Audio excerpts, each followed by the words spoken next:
গঙ্গা তো প্রচুর জায়গায় আছে, কিন্তু এই মহাকুম্ভে এসে অমৃত স্নান করলেই কেন মহাপুণ্য আপনি লাভ করবেন আপনি জানেন কি?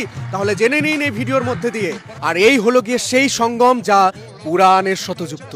এই মহাকুম্ভ সেই পুরাণ কালে যখন সমুদ্র মন্থন হয়েছিল, একদিকে দেবতা আর একদিকে অসুর যখন অমৃতের জন্য টানাটানি করছিল, সেই সময় কিন্তু বাসুকি নাগকে টানতে গিয়ে প্রথমেই বেরিয়ে এসেছিল হলাহল নামক এক বিষ। এবং সেই সময় জগৎকে কল্যাণের জন্য, জগতে যেন বিষের একটা ফোঁটাও যেন না পড়ে, সেই সময় একমাত্র দেবাদিদেব মহাদেবী কিন্তু সাহায্য করেছিলেন। তিনি এই জগৎকে রক্ষা করেছিলেন এবং তার জন্যই সেই বিষ তিনি পান করেছিলেন এবং তার কণ্ঠে ধারণ করেছিলেন, যার জন্য তিনি নীলকণ্ঠ নামেও পরিচিত। কিন্তু সেই সময় যখন অমৃত এলো, একদিকে যখন দেবতারা আর একদিকে অসুররা প্রচন্ড পরিমাণে যখন তারা মারামারি করছে, যুদ্ধ করছে, অসুররা কি সে অমৃত ছেড়ে দেবে? না, একদমই না।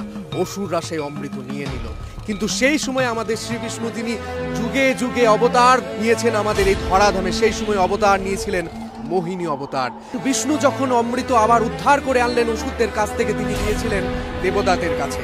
কিন্তু ভুলবশত তার সেই অমৃত 4 ফোঁটা পড়ে গিয়েছিল, একদিকে হরিদ্বার, তারপরে কুম্ভ, তারপর নাসিক এবং লাস্টে উজ্জয়িনীতে। এবং বর্তমানে যে জায়গাটি আপনারা দেখতে পাচ্ছেন, সেই ত্রিবেণী সঙ্গম, যেই জায়গায় সেই অমৃতের ধারা পড়েছিল।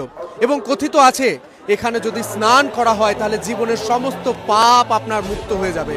পাপ পুণ্যের কথা যারা ভাবেন না তাদের কথা বলি, সায়েন্টিস্ট পর্যন্ত বলছে যে গঙ্গার জলে স্নান করলে 1000-এর ওপর ব্যাকটেরিয়া সমস্ত কিছু ধ্বংস হয়ে যায়। এবং তাছাড়া প্রমাণ সমেত বিভিন্ন জায়গায় ল্যাব টেস্ট আপনারা করতে পারেন যে গঙ্গা জলে কোনো দিন ব্যাকটেরিয়া লাগে না, পচে না, এই জল নষ্ট হয় না। তার জন্যই তো আমাদের সনাতন ধর্মের মানুষজনরা এই জল বাড়িতে পর্যন্ত নিয়ে যায়।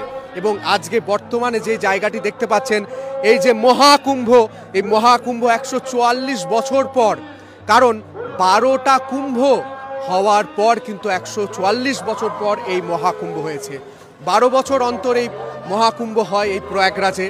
এবং আপাতত নিশ্চয়ই বুঝতে পারলেন যে প্রয়াগরাজের এই মহাকুম্ভ কেন এতটা প্রয়োজন, কেন এতটা ইম্পর্টেন্ট, কেন এখানে মানুষজন স্নান করার জন্য আসে। 46 দিন ধরে চলা এই মহাকুম্ভ, এই মেলা, এই যে স্নানের অমৃত স্নান আপনারা কিন্তু আর কোনোদিন পাবেন না। তার জন্য আপনারাও আসুন এই গঙ্গায়, এই পবিত্র গঙ্গার এই জল আপনারাও মাথায় নিন এবং আপনারাও ডুবকি লাগান এই গঙ্গায়।